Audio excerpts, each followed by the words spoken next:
है। हमारे ग्वादर में 1.5 लाख चाइना की आर्मी आ गई है। आप बॉर्डर संभाल नहीं रहे हो। आप यहाँ गेटरूल मोड़ पे बैठे हो। नाका खालड़ी में बैठकर आप लोग 4 बजे जो कोच बेचारे मुसाफिर आते हैं 9 बजे तक तुम उन्हें बिठाए रखते हो। तुम्हारा काम था डीजल तलाश करना, तुम्हारा काम था ईरानी कंबल उतारना। ये तुम्हारा काम नहीं है, तुम्हारा काम है बॉर्डर संभालना। और हम वादे करना चाहते हैं कि फलस्तीन हमारी जान है। जालिमों, जब तुमने जेकमाबाद एयरबेस दिया था अपने मुसलमानों पर बमबारी करने के लिए अमेरिका को, क्या आज तुम फलस्तीन को कोई जगह नहीं दे सकते? तुम्हारे पास इतनी भी हिम्मत नहीं है। जैसे मुफ्ती साहब ने फरमाया एटम बम, एटम बम। सुभान अल्लाह बोलो तो बोलो। यार, पाकिस्तानी कौम में सवाल करना चाहता हूँ, इस एटम बम का आपको कोई फायदा नजर आया? नहीं, कुछ सिवाय इसके कि हमारे पैसे जाया हो रहे हैं, फोर्सें लगी हुई हैं और 35-35 किलोमीटर तक फोर्सें खड़ी है, मोर्चे बने हुए हैं, हिफाजत हो रहा है। और उस हिफाजत का हम क्या करेंगे कि हमारे मुसलमान बच्चे और बच्चियों की लाशें जो है वो गिराए जा रहे हैं अंग्रेज कुफार, और हम यहाँ बेटम बम की हिफाजत कर रहे हैं। हमारे जनाब इतने ये हतफ मिसाइल है, तो ये गौरी मिसाइल है, ये तो फिलाना मिसाइल है, तो ये फिलाना भी। इस मिसाइल का क्या करोगे? बॉर्डर तुम्हारे महफूज नहीं है। बस हम मशवरा यही देते हैं, बाहर निकलो, अपने बॉर्डर की हिफाजत करो। ये शहरियों को तंग करना बंद कर दो। रोते लोग नाका खालड़ी में, ये तुम्हारा काम है, ये तो पुलिस का काम है। सुभान अल्लाह बोलो अंदर। पुलिस के कारोबार में तुम लोगों ने आके टांग अड़ा दिया। पुलिस वाले भी बेचारे बड़े परेशान हैं, कहते हैं यार ये तो हमारा काम था साईं। हाँ, ये कहां से एफसी वाले आ गए? ये इदारों का काम तो था हमें बाहर से सपोर्ट करना, दुश्मन को अंदर आने की इजाजत ना देना। और ये अंदर आके जनाब कभी पैकेटें चेक कर रहे हैं, कभी कंबल चेक कर रहे हैं, कभी ईरानी माल चेक कर रहे हैं, कभी डीजल चेक कर रहे हैं। ये काम है इनका। और जब शेर जंगल में अच्छा लगता है, शेर जब शहर में आता है तो उसकी इज्जत कमजोर हो जाती है। ये मैंने जनरल फैज को भी कहा था। मैंने कहा हम वो लोग हैं, हमारे वालिदैन हमारे लिए फौजी वर्दी लाते थे और हम 14 अगस्त सेलिब्रेट करते थे बच्चे वर्दी पहन के। ओ भाई, ऐसा आया नहीं है? जब हम छोटे थे फौजी वर्दी पहनते थे 14 अगस्त को, और जहां फौजी ट्रक देखा तो सलाम किया। ऐसा आया नहीं है? जो बड़े हैं वो बताएं। फौजी ट्रक देखते थे, इज्जत से सलाम करते थे। आज वो वकार, वो इज्जत कहाँ है? खत्म है। ये तुम लोगों ने खत्म किया। जो हमारे शेरों को जो जंगल में होना चाहिए था, तुमने शहर में लाके उनको डीजल पे लगा दिया है।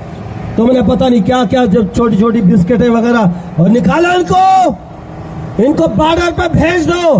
पुलिस से भी जरा काम ले लो ना। पुलिस बेचारी आराम से बैठी हुई है, उसका कोई काम ही नहीं, जुलूस को सिक्योरिटी नहीं दे सकती। इसीलिए ये इदारों पे बड़ा सवाल है। मस्तूंग में जिसने भी ये काम किया है फौरन उसको जाहिर किया जाए, ये हमारा मुतालबा है। और जो डिमांड तुमने किया है, कितने? 15 लाख। शहीद के लिए कितना?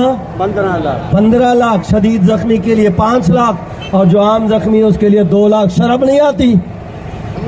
और जब हजारा का मसला होता है तो एक बंदे के लिए 50 लाख। वो पता नहीं किस सिलसिले में मारा गया, उसके लिए 50 लाख है, और शुहदा के लिए 15 लाख है। इसीलिए वो 15 लाख भी नहीं मिलेंगे। नहीं मिलेंगे। हाँ, जो सिस्टम चल रहा है ना, वो जो ताजियत के लिए यार नहीं आया, वो सारा वजीर दाखिला वही क्वेटा से प्रेस कॉन्फ्रेंस करके वापस चले गए। जितने मिनिस्टर आए वहीं से वापस चले गए। किसी को इतनी तौफीक नहीं हुई कि मस्तूम जाके वो ताजियत कर ले। इसीलिए वाजे करना चाहते हैं, हम मस्तूम के शुहदा के साथ खड़े हैं, हम फलस्तीन के साथ खड़े हैं। हम किसी भी वक्त काल देंगे, और वो काल बड़ी भारी पड़ सकती है। क्या ख्याल है? आप तैयार हो? आप सब तैयार हो? फलस्तीन जाने के लिए तैयार हो? हाँ, अभी लिस्टिंग शुरू होगी इंशाल्लाह, और लिस्टिंग शुरू होगी तो आप आओगे, अपने मजलूम मुसलमानों की मदद के लिए पहुंचोगे, और इंशाअल्लाहुल अजीज अल्लाह करे कि हमारे जो हुक्मरान हैं उनको भी कोई गैरत की गोली मिल जाए, अल्लाह करे वो भी कोई बयान ही दे दे। आज तक बयान भी नहीं आया और आना ही नहीं है भाई। इतने बेहिस कौम है, ये जो हुक्मरान है ये सारे बेहिस, जिनको सिर्फ अपनी पड़ी हुई है। कहते हैं अफगानियों को निकालो, सुभान अल्लाह बोलो तो एक बात करूं, जो अफगानी है उनको 20 दिन में निकालो। मैंने कहा सबसे पहले वजीर आजम को निकालो। सुभान अल्लाह। हाँ हाँ हाँ, ये हक है, ये सच बात है, और हम सच बात करने के आदी है। हाँ, हम कोई डरने वाले नहीं है। हमें तुमने फैजाबाद में भी देखा, वजीराबाद में भी देखा है। हमने तुम्हारे साथ आमना 1 to 1 मुलाकातें भी की है। हम बात वही है, जो हक है वो करेंगे। हमारा ये दावा है, ये नोट करें एजेंसी वाले भाई, अफगानियों को बेचारे 50-50 साल से रह रहे, तुम 20 दिन में उसे कह रहे हो निकलो, वो अपनी प्रॉपर्टीज, अपने जायदाद नीलाम करके बाहर निकले। उनको इतना तो मौका दो ना कि वो अपने प्रॉपर्टी तो बेचे। अगर तो अफगानियों को निकालना ये लाजमी है, तो हमारा पहला ये मुद्दा है, दावा है, डिमांड है कि पहले इस काकड़ वजीर आजम को निकालो। क्यों? पूछो क्यों? क्योंकि ये खुद अमेरिका में 15 साल से अफगानी पासपोर्ट पे रह रहा है।